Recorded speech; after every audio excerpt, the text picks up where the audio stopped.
So now we're in FL Studio.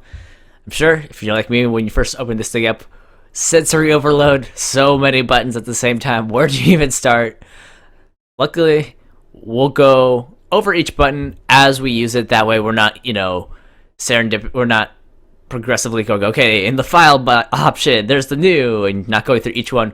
I'll show you in context how you use each of these. So you're gonna see a lot of these things. Don't worry about what each does right now. I'll show you as needed. So the first thing we'll do in terms of making our house track is we'll make a house or dance music track, I should say. We'll make a house version one. We'll make a 4 on the floor beat. So the first thing we're gonna do is we're gonna make a 4 on the floor house style dance music beat. These are actually really easily in FL Studio. In order to make the beat, go over here to our channel rack, go over to our beat thing. If you don't see this, you go up to see a bunch of these knobs up here, scroll till you see one that says channel rack. It should look like one with 3 big squares and little squares, about the third to the left. Left click it, that should pop up. You'll see kick, clap, hat, snare. For those of you who aren't super familiar with the instruments, kick is kind of the beat in the background that's keeping the track going. You'll hear it in a second. Clap is kind of the offbeat thing that carries it. Hat, snare, just other elements that help a track groove. And there'll be other elements you can add along with it. But for now, because we're making a dance music track, pretty much every single dance track you hear actually just uses a what's called 4 on the floor kick. And this will become, what this means becomes more apparent as we make it. Right now, let's make one. So we go to our kick, have it selected. Over here, you'll see a bunch of these little knobs, dots over here. This is where you draw in your pattern. So you left click to add a beat, you right click to remove it. Same with anything else within the channel rack. And let's say, okay, we make our 4 on the floor beat kick, 3, 4. If I want to play this channel rack, I can either hit the space bar, or if you want to go for the more manually intensive version, you can go up to hit the play button, hit play. And there you go. Now you have your 4 on the floor kick.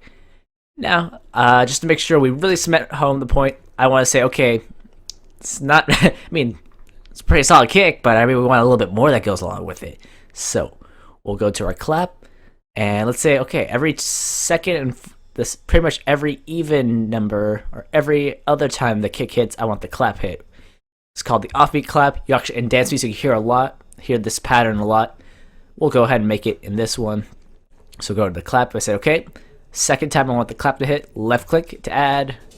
Go over here, left click to add. Oh wait, accidentally added a little bit before the beat. You could do that. But we want it on the grid, at least for now. So we right click, remove it, left click, and now we have our 1-4 beat. So when we hit play, this is what it sounds like. There you go. Now your pattern starts to really groove.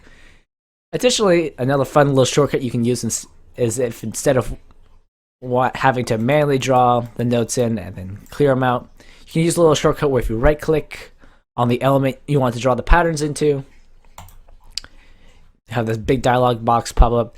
Look over to the options where it says fill each with 2 steps, 4 steps, and 8 steps. This is just FL's way of making it really easy for you to draw a certain pattern of steps in a given channel without having to manually click them. So let's say fill with each 2 steps. I can do that. FL automatically fills in the hat with, chord, I think 8, what would be called 8th note patterns for the hat. So now if I hit space, to hit the space bar, you hear this beat. Alright, so now we have our basic pattern. I would encourage you, as this is a follow-up tutorial, go into FL Studio, make sure you can go do this on your end right now so you know, okay, how do I add a beat in? Or at least how do I make a pattern for a certain sound? How do I remove it? Yeah, how do I go in and have FL Studio automatically fill it in for me? And remember, it doesn't necessarily have to be all, evenly spaced. You can do, for instance, you can go to hat, you can put little ad-libs so make it sound something like this. Yeah, just go and mess around with it so you kind of get the muscle memory for it. And then in the next video, we'll go about how to add different elements if you don't like the kick, clap, and hat sounds FL brings up, which is almost always the case.